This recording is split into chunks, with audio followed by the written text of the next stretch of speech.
Have you ever looked at another woman and thought, damn, she's so confident? And then you look at yourself and wonder, why don't I feel like that?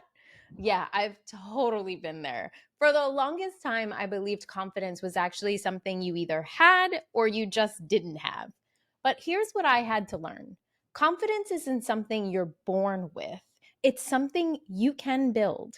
It's like a muscle. It's a new mindset, and it's a decision you're going to make starting today to build it. In today's episode of Real Raw Reinvented, I sit down with one of my dearest friends and business besties, Diana. She is a VP and a leadership and confidence coach who's rewriting the way women connect to their voice and to their power. We talk about what it really means to grow your confidence from the inside out, and how Diana had to confront so many of her own limiting beliefs, shifting from a fixed mindset to a growth mindset so she could stop telling herself that she wasn't confident and start saying, I'm just not there yet. We also talk about how vulnerability and self acceptance are the real foundations of confidence. And Diana is going to share the exact steps she gives the women she coaches to help them lead, rise, and speak with power and conviction. You will for sure want to watch this episode until the end, because Diana drops the one thing she'd include in her book of confidence. And trust me, it is going to be a mic drop moment. Are you ready to learn how to build confidence from the woman who not only did it for herself, but now teaches other women how to do it? All right, then let's get into it. Diana, oh my gosh, it is amazing to have you on Real Raw Reinvented. You are such a special human to me, and I do have to say Um, that. And I love your story as well. Your story is absolutely beautiful in terms of how you really built confidence and how you recognized and realized that confidence is something that comes from within. So I want everyone to hear your journey and your story of confidence. But first, I do want to say that one of the things that I love about you in particular is your kindness. So you've always been so kind to me and so loving to me, and I just wanted to share with everyone just how beautiful of a soul you are. You're actually here in Miami, so unfortunately we couldn't do this in person. We're doing it virtually. But whenever we have the opportunity to meet in person, I always leave your space feeling completely full of joy. And for me, that is one of the most important things that I always conscientiously think about. How do I feel when I'm leaving someone's space? And you always leave me feeling so joyful. God, Jasmine, this is like, I'm gonna cry. Oh, no, I want to it's say it. always good to tell people how they make you feel. Yeah. No, and I think that's true too, like leaving the space and seeing how someone makes you feel. And if I can just return that to you, I feel like I leave your space and I always feel very empowered. And there's a sense Oh, of like a grounding, I think just based off of like our conversations, but that makes me really happy that you feel that way. I love that you say grounding because I never feel like I'm actually grounded. So I'm glad that I'm giving that energy off to everyone else. I feel like I'm all No, of you do that. feel grounded. All right, I Not like at that. all. I'm gonna take that. I'm gonna take that. Well, before we get into your story of confidence, there is something that I want to ask you because, we have the Webster's Dictionary and the Urban Dictionary, and they both give us definitions. Some are funny, some are like legit of what different words mean. But I always like to ask individuals what the word means to them. So when you think of the word confidence, what does confidence really mean to you? For me, I think confidence is about the thoughts and beliefs that you have about yourself that either empower you or disempower you to take Mm. certain actions. So when I look at confidence, it's more about how do I feel about myself? What do I believe about myself? So I would love to then ask you, how do you feel about yourself today, and what do you believe about yourself today? I will say I now, Diana, today definitely feels like I know myself better than I did obviously previous years. I think I'm very conscious and aware of both my negative and my positive beliefs. And I don't Mhm. want to say I'm 100% confident all the time because I'm not, but I have definitely improved in areas that I feel confident in, and I can quickly identify when I don't feel confident. And I'm able to nurture myself in such a different way that I think I've ever been before. I love that. I'm curious to know, do you think that there is such a thing as 100% confident? No. Okay, good. Because I I was gonna say I I don't know if I'll ever get there. I know. I was gonna. Sometimes people come to my workshops and they're like, "Oh, you're so confident." I'm like, "I need to take this workshop. This is a reminder for me." No, I actually think it's less about confidence, and I'm really big on like having courage. I think it's about Mhm. developing courage to do things, and I think confidence comes from doing things repetitively and after you take certain actions. But Mhm. I'm more a big proponent of like having courage to follow through on things. I love that. And when I think of confidence, you mentioned doing things. I think confidence, one of the factors in confidence is the collection of receipts. So I have to do Mm, something and I mm. have to collect the receipts to show that I can Yes, do this. And sometimes it's not about collecting receipts that show that we failed or succeeded. It's just like I actually did it. I actually went out there and did it. That's the collection of the receipts that I think really truly builds the confidence. I agree. And I think that most people wait to have confidence to build receipts or to take Yeah. action Yeah. because I feel I did. I'm like, oh, when I feel more confident, then I'm going to do this. Versus, I think focusing, like, I like to focus more on building my courage to do something because I'm not going to feel confident about something I've never done before. And I feel if you wait for it, you're never going to take that action that's going to lead you to feeling more confident. I love this so much because, I'm all about the courage with the courage crew. So, when you think about courage, then it sounds like courage is the action taking that helps you to Yes. build the confidence and you're collecting those receipts. So, if we were to really linearly think about this, my scientific brain is popping in now. So, then what helps you do the thing? So, what helps you have the courage to actually take the action? For you in particular, what makes you feel courageous to actually make a move? I think for me, I see courage as micro steps versus Mm, some people might see it as big leaps. yeah, That has never worked for me. I'm not going to go from 0 to 100, but I will go from 0 to 2 and then maybe from 2 to 5.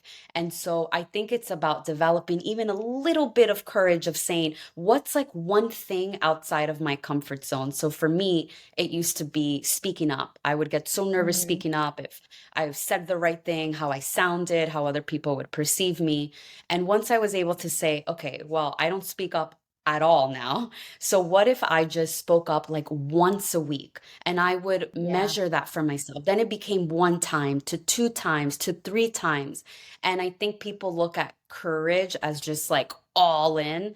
And that's not the way that I think I've developed courage. I think it's more yeah. about the gradual little baby steps.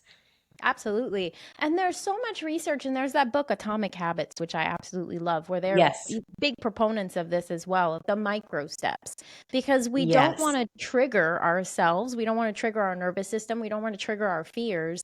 We definitely want to step outside of our comfort zone, but we don't want to trigger ourselves so much that we're shutting ourselves down.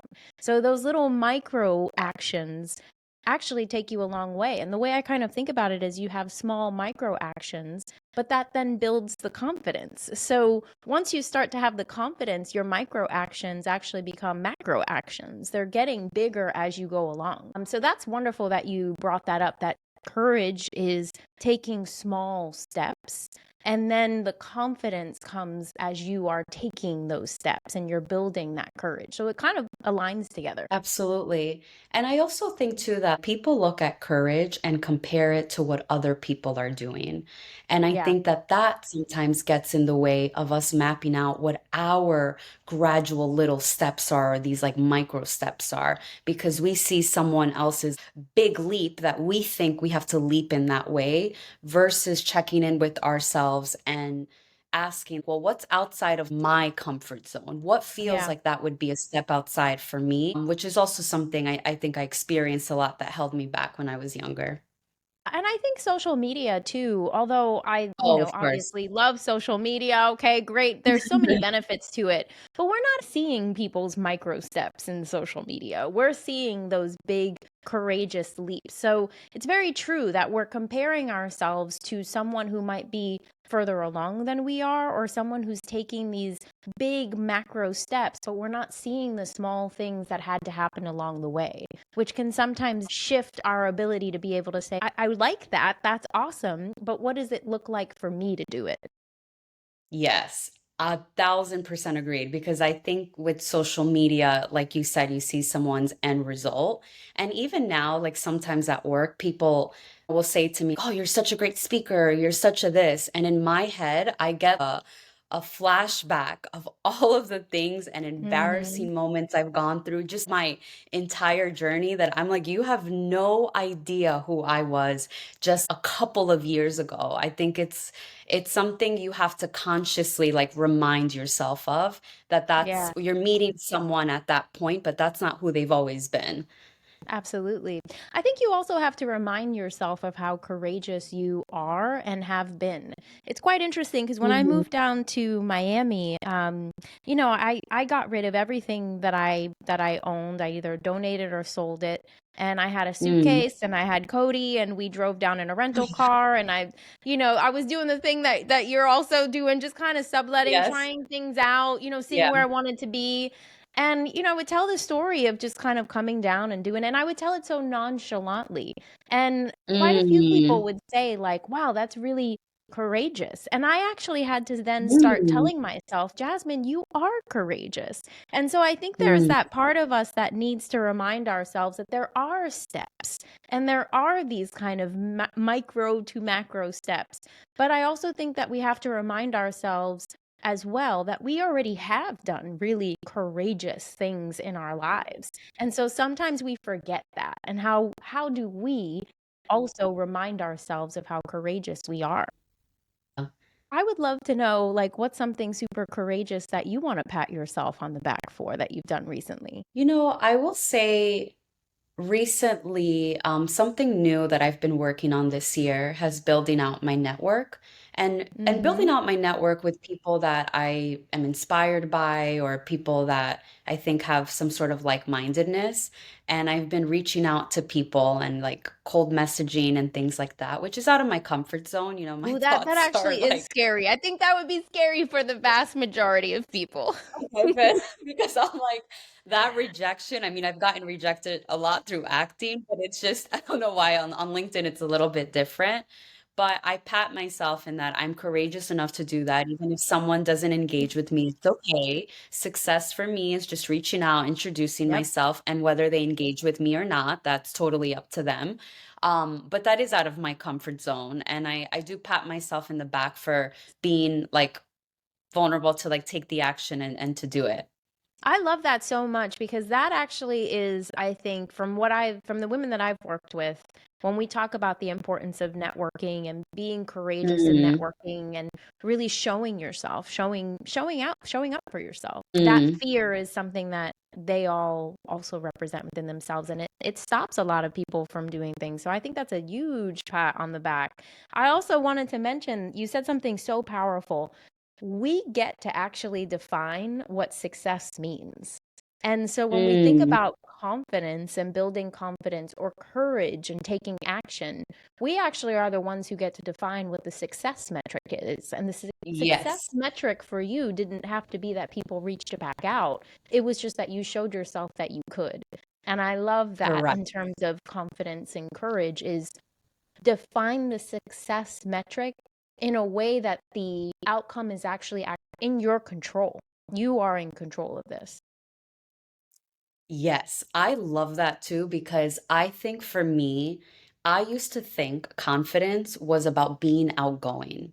So I always Mm-hmm. felt, well, I'm naturally a little bit more introverted. I've been since I was little. I'm like, I'm not outgoing. Hence, my limiting belief was I'm not confident. But when I Mm, really sat down to define, well, what does confidence look like for me? just because you're outgoing, does that mean you're confident? And if you're quiet, you're not confident? And I was like, no, confidence for me. And I started to define these things for myself so that I got really clear about what that word meant to me, because other people, that didn't define confidence for them. But I had an idea of what I used to think confidence was. So I love that you said that. I actually love that you said that. That is a beautiful exercise for everyone to do because we often look at other people and say, wow, that person is really confident. But do we really want to be that Yes. person? Is that really what we're looking to Hmm. achieve in terms of confidence? And going back to not triggering ourselves, we don't want to go from 0 to 100. We really want to define confidence in a way that's pushing our boundaries, of course, but maybe in some way feels accessible to us, or else we might not go for that leap. Okay, so you talked about being a kid and you talked about feeling introverted and not necessarily feeling the most confident. So I want to really start with your story of confidence from when you were a kid. So I know your story, it's a beautiful story, but tell us about growing up and about feeling that self-doubt and that lack of confidence. What was going on in your life that made you feel a lack of confidence? You mentioned being an introvert, but what else was there? So, growing up, I had an underbite, which was a genetic condition that I had. My surgeon at the time told me my jaw would grow up until the age I was 18. So, all up until high school, I was very self-conscious about the way that I looked. One, because of kids and children that would point it out. But I think two, it was my own limiting beliefs I had about Mhm. the way that other people perceived me. And I definitely struggled a lot with speaking up and being seen. And even before my underbite, I think as just a young girl, I compared myself a lot to like other peers or children around me, because I think when you're younger you don't want to stand out, you want to fit in, you want to do Mhm. what's right. And I was always trying to keep myself like inside that box, but that didn't allow me to explore fully like who I was, my creativity, like finding my voice. So, having that and then also an underbite held me back a lot from developing certain skills and embedding more of these limiting beliefs that I had about myself when I was young. I love that you said when you're young, you don't necessarily want to stand out. And I think that's really true is that you don't want to be the one that people are pointing at or potentially Yes. bullying. And so you're trying your best to fit in. But for you, there was a physical thing that was causing you to not fit in. So what did it feel like for you? What did it mean for you to feel this way? Take us back there in terms of the experience and how it felt for you. It felt like I was different from everyone else. Mm. And I remember growing up and constantly asking myself, why me? And having this, I was young, but having this victim mentality of the other children, everyone has normal teeth, but I have to be the one that has the underbite. And I vividly remember having dreams of looking at myself in the mirror and like smiling, and I didn't have it anymore. And then I would wake up and I'd be like, no, I still have it.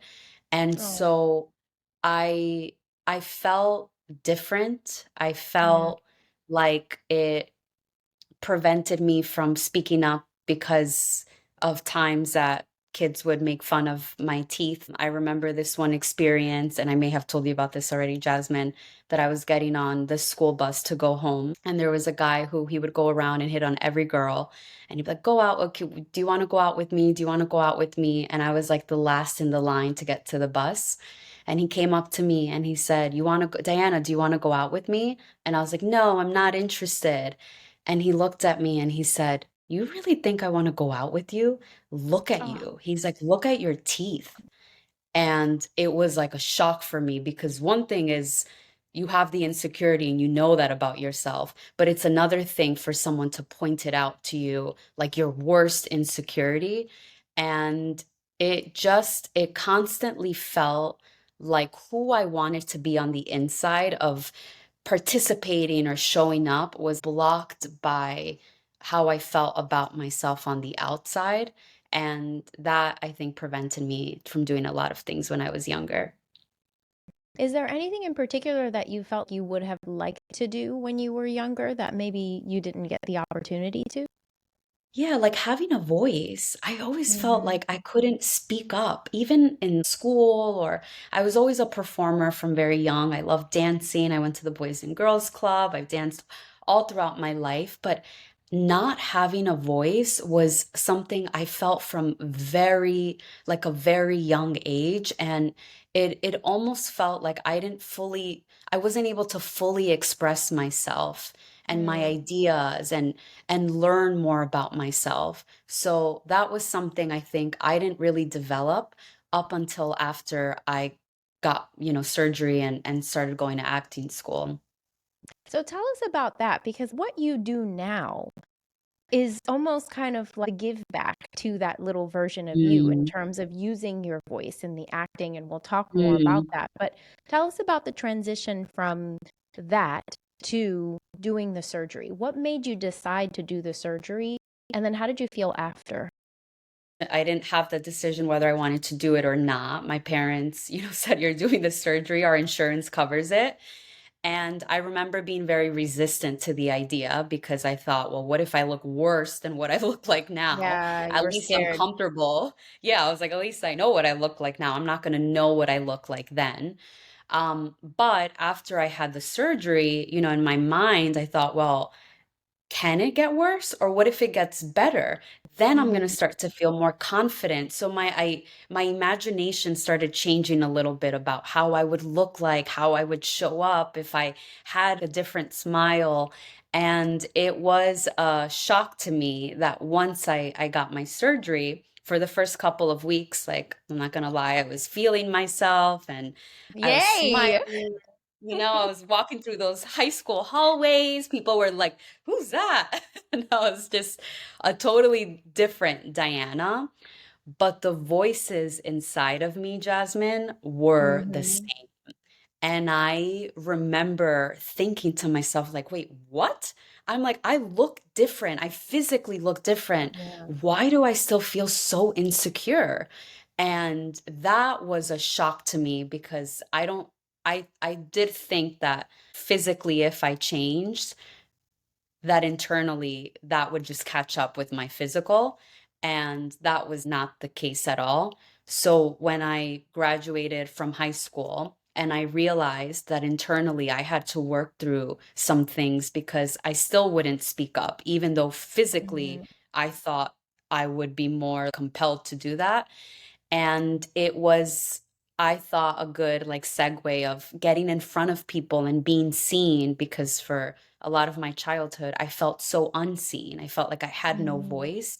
And I thought that acting would really get me out of my comfort zone. But don't get me wrong, I did it with total fear. It was terrifying to me.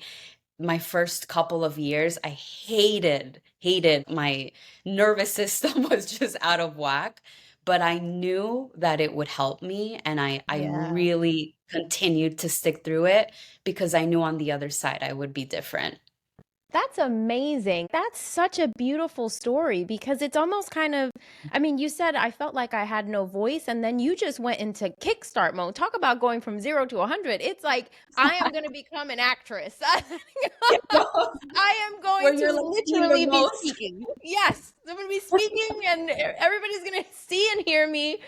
And you mentioned like it was uncomfortable. Your nervous system was like, what in the actual hell is happening?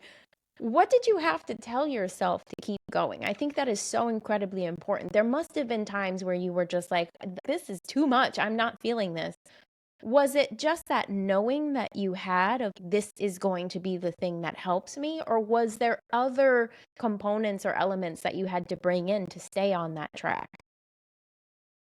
It was an internal battle between myself because one side there Mhm. was a knowing that this is going to help me, but the other side, I think my inner child at that time was like, this, you suck. You're the worst in this class. You're not talented. Everyone here has been going to acting school since they were little, not you. And so it was a constant battle between the two. honestly for many years, and I would cry to my teachers that I didn't believe in myself and that I didn't have the skill. Mm-hmm. And then I met a teacher. His name is Terry Knickerbocker. He has an acting studio in Brooklyn. And he brought up this concept of the growth mindset. And he would Mm. every week tell us about like different books or from time to time.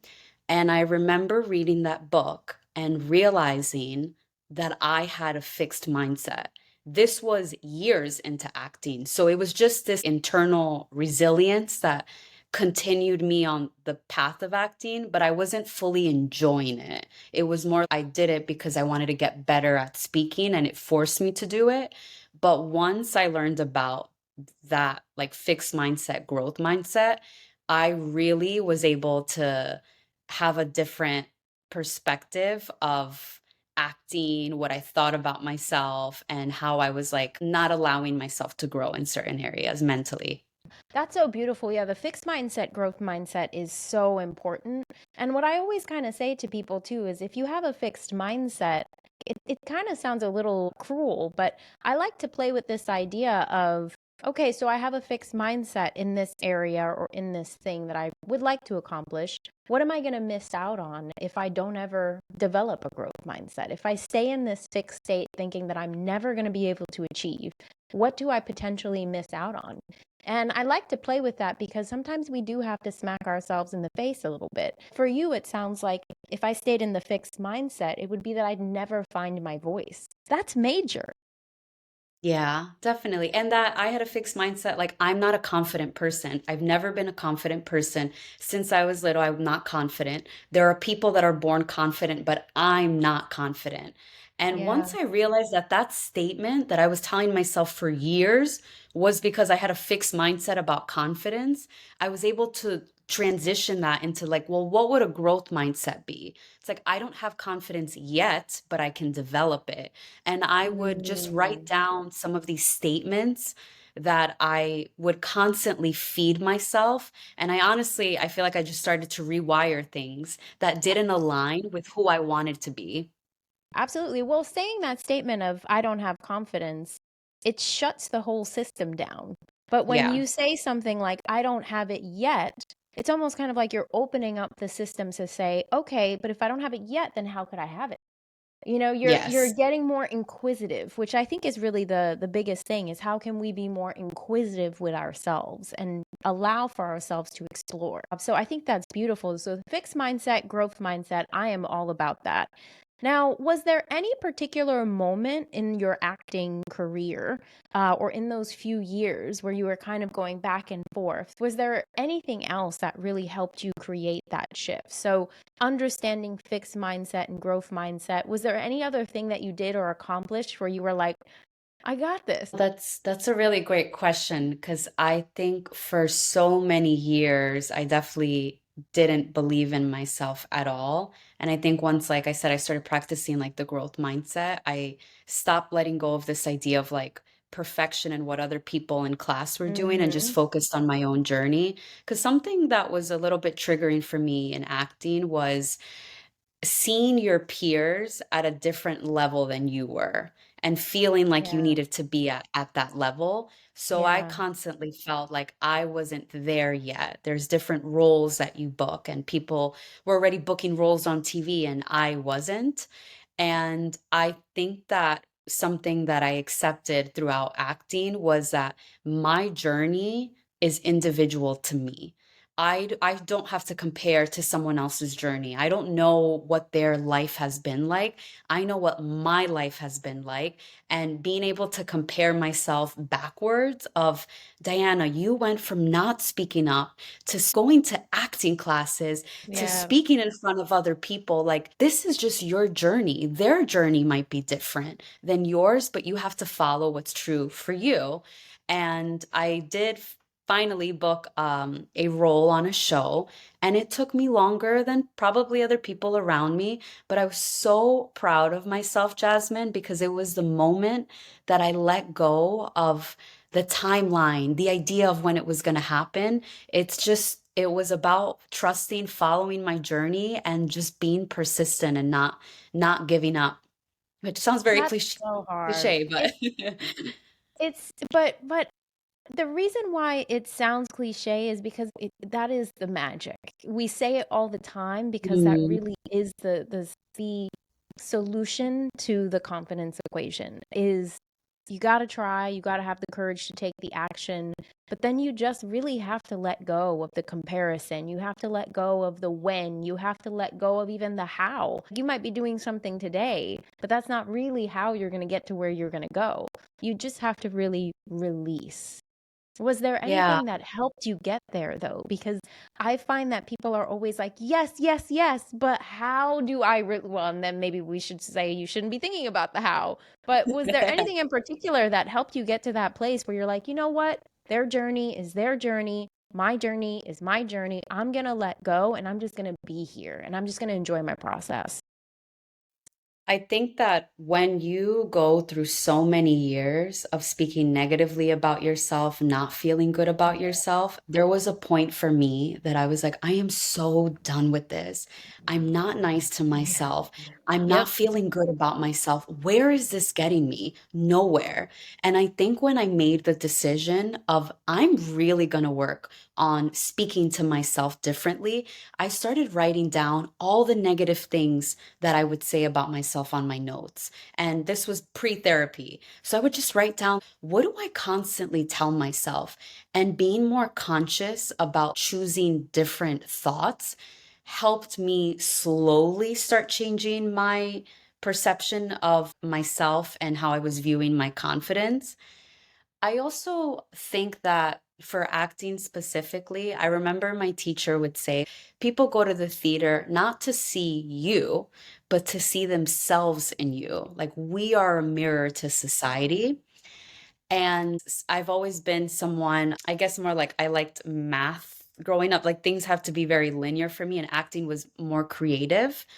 And what I realized was the power of storytelling. And once I really understood why the theater exists, why there's certain shows that you're crying because they remind you of someone in your life, I took a different approach of trying to just be perfect and saying lines perfect and memorizing lines, to realizing that that's not what being an actor is about. It's about how do you bring life to it, and how can you bring like some of your experiences, and seeing that the more authentic I was with certain experiences helped me just feel like I was getting to know my voice again. Wow, it's making me think of vulnerability. Just really cracking yourself open and being incredibly vulnerable with yourself, but also with your audience. What do you think vulnerability means in terms of the courage and the confidence? I think vulnerability is about being true to what comes up for you. And I always tell people only you know what you think about yourself. Only you know what you feel about Hmm. yourself. No one else does. We live with ourselves. So I think sometimes being vulnerable is about really asking yourself and understanding without judgment the questions or the things that you say about yourself, and sharing that with other people with the hope that they can relate to it or not, but really more about being vulnerable enough so that you can be accepting of yourself and work towards your confidence by knowing what it is that you're insecure about. And that's not always easy to admit it to yourself and to say it out loud. It's almost like looking so deeply at yourself and loving all of those different pieces Yes. and allowing for them to come to the surface and then showing that to the world. Like which gives I mean even me as a person who would like to say that she practices that even gives me the heebie-jeebies thinking about like ooh, like really exposure and exposing all of these different components of ourselves.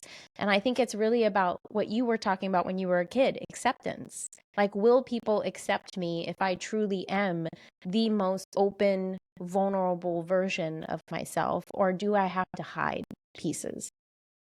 Well, That actually, I love that you said that word acceptance because I think it is about acceptance. It's first Mhm. about self-acceptance. Do I accept who I am? Do I know who I am? So, regardless of what anyone says about me, if they don't accept me or not, I am rooted in who I am. And I think Mhm. that's when you start building that inner confidence versus when you build confidence off of what other people believe about you or say about you. It's like if you know who you are, then regardless of what other people think about you, you have that anchor of confidence within yourself. Yeah, yeah, that I think is real confidence. When you know yourself, you Yes. love yourself, you accept yourself, and Yeah. you're unapologetic about who you are. And Yeah. unapologetic is not about being mean or crass. It's like, no, this is just who I am. Yes. I love that so much. Absolutely. So now you're a VP. Amazing. You're a VP, you're a speaker, you're talking about confidence, you're sharing your confidence story, you're helping leaders to elevate their confidence. You're an actress, you've been on multiple shows.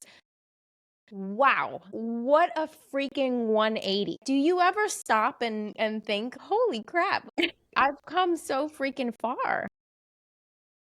I do. I have visuals. Like sometimes as I'm talking, I remember myself being in classes or when I was younger. And I'm like, wow, Diana. I hug myself sometimes because it hasn't been easy, but I think I've been very resilient. And I didn't have that, I never had those titles or things in my head that I was going to do. I just followed things that were outside of Yeah. my comfort zone consistently. And I feel like my life path kind of started getting created in a way that I couldn't have planned for. Amazing. It's beautiful.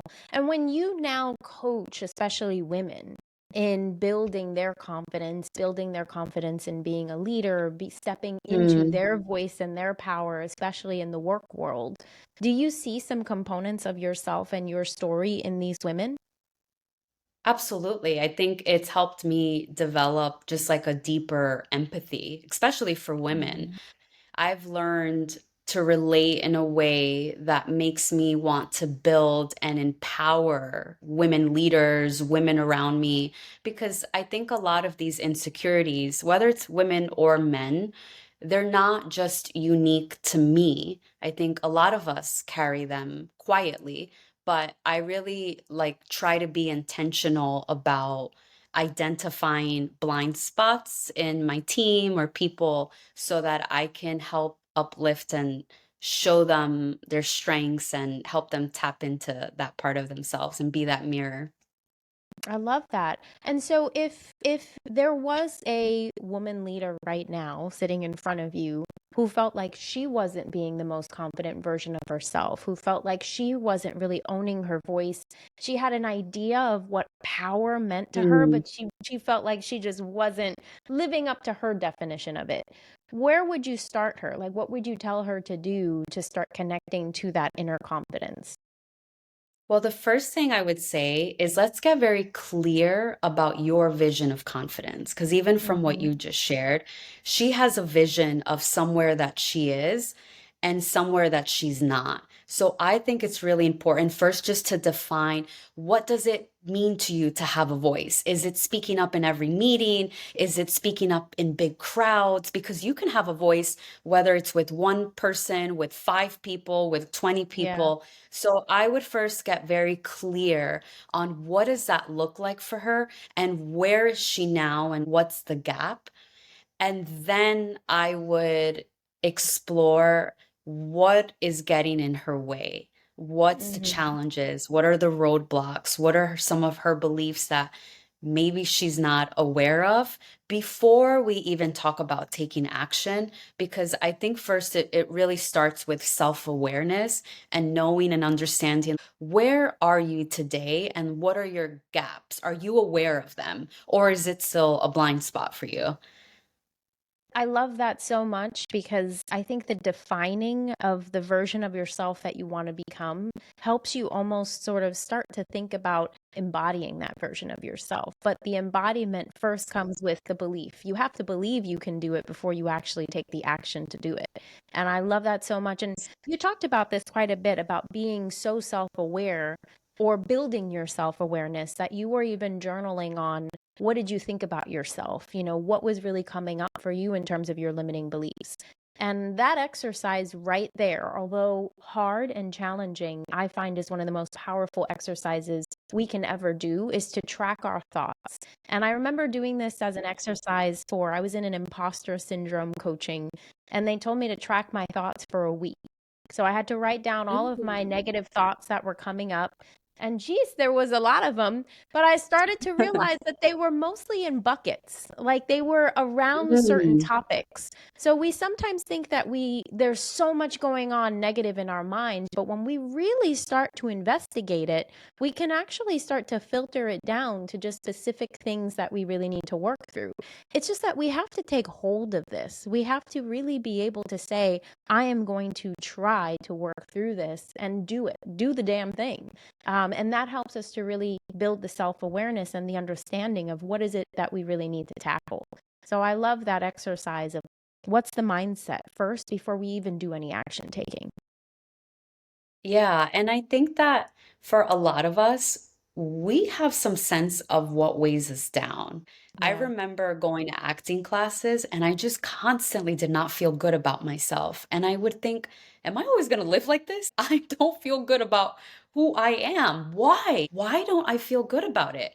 And I started realizing that my feeling was coming from my thoughts, but I didn't know what my thoughts were, so I couldn't change my feeling. But Right. once I started doing that exercise of, honestly, to your point, a lot of the repetitive thoughts that I kept having about myself, I'm the worst, everyone's better than me, this person is this. I now understood why I didn't feel good about myself because of what I constantly said almost on a daily basis. So I think even without doing this exercise daily, you know what kind of holds you back or what's weighing heavy on you. And I think getting curious about that can lead to how can you start really facing it. Okay, so I have some questions for you. So, Yes. what does the next level of confidence look like for you? Great question. I think for me, the next level of confidence now is transitioning into this role that I have as an executive and empowering other leaders. I think previous to the recent years where I've been working as a VP, it was really focused on working on my confidence, where now I want to continue building the confidence to help others and knowing Mm. that my experience and what I have to bring to the table is enough to help support others in their confidence journey. Because I definitely can struggle with imposter syndrome at times because my path to becoming an executive wasn't conventional or similar to other people. So I think building on that more. So, it sounds like almost seeing the value of your journey and knowing that Yeah. that journey is what's going to be transformative for others. And so taking taking from your book, what's the mindset blocker there? What's the limiting belief or the limiting thought that you have that's potentially keeping you from seeing the value in your journey and how that can transform others? Probably the same thought I've had from when I was younger, which was No way. my it goes back to feeling not enough. And that Mm. feeling that my experience is not enough, my path is not enough yet for me to be able to share and to give and contribute in the way that I need to. So I think maybe I could reframe that by saying it's enough or it's my experience and I just have to honor that people who will relate to it or, you know, see themselves in that is enough versus this not enough story that has shown up in a lot of different ways from when I was little. So it's interesting how even through all of these years and all of these No. transformations, it still comes back to those original thoughts we have as kids, which is so, Yeah. I mean, sometimes I'm like, okay, I get it. And then other times I'm like, Jesus, when is this going to go away? So Yeah. yeah, I think it's really important that we always really recognize that. And how do you plan to honor your journey or to honor yourself to really break that limiting thought so that you can take that next step? Because your journey is fascinating, it's beautiful, it's wonderful, and it's definitely going to be transformative for so many. So, what's the thing that you want to do to help to shift that? Thank you, Jasmine. I think the first thing that just came to mind is by honoring my inner child, because I do think sometimes that inner child is so present with us as an adult, and we don't always see them and nurture them. And that actually helped me a lot with my confidence was understanding there's adult Diana and then there's inner child Diana. So my Mm. inner child, the young me, was making decisions of like, I'm afraid, I don't want to do this. And I constantly had to kind of like parent the inner child and just say, well, it's okay. I know it's scary, but I'm here. And I think maybe as an adult with this specific situation, like honoring that little girl in me that might feel like I'm not ready yet or it's not enough yet, to understanding just that I'm in a different place and that no matter what, I will be okay, just through learning and trying and putting myself out there more. That's beautiful. And the inner child work is, I believe, a lifetime journey because we do have to always be reparenting or even parenting our inner Yes. child. And that's such a beautiful journey to take. I love that so much. So, in terms of what you do now for leaders, how do we get to learn more about that? And how do we get to potentially work with you to become a transformative, confident leader? Well, one, you can follow me on LinkedIn. I post confidence videos and leadership videos. I also do workshops. So I work with companies and will lead workshops on building confidence, having a growth mindset, managing conflict. And lastly, I will say I'll be a little bit more active with like LinkedIn Lives and getting involved in there. So you can definitely follow my LinkedIn for some of those updates. Being on the LinkedIn streets, that's what we love. LinkedIn, that's where I'm at. So, one last question. Yes. If you were to write the book on confidence, what is one thing that you would for sure put in that book? Either a part of your story or a lesson or a statement that you would love someone to know. What's something that would have to go in Diana's book of confidence? Stop waiting for confidence to come and lean into your courage. Ooh, girl, that is powerful. You're gonna have to put that on some t-shirts I and know. some bumper stickers. Just came That up was with really, that. you just came up with that? Okay, yeah, that definitely has to be a slogan or a logo or something for you because that was absolutely brilliant. I love that. Absolutely Um, love that. And I'm all about the courage. Well, thank you so much, Diana, for joining us. Your story is so incredibly powerful. And I'm so eager to see your next journey of helping leaders transform in terms of their confidence because I know for sure that you have the capability to do that. Thank you for having me. I feel like this was a coaching session for myself as well, but Well, why not? I mean, we got to I go know. deep. Two in one. No, but thank you. This was really great, and I'm continuously inspired by your journey as well. So thank you for being always so supportive. Thank you. And until next time, everyone, more real, raw, and reinvented.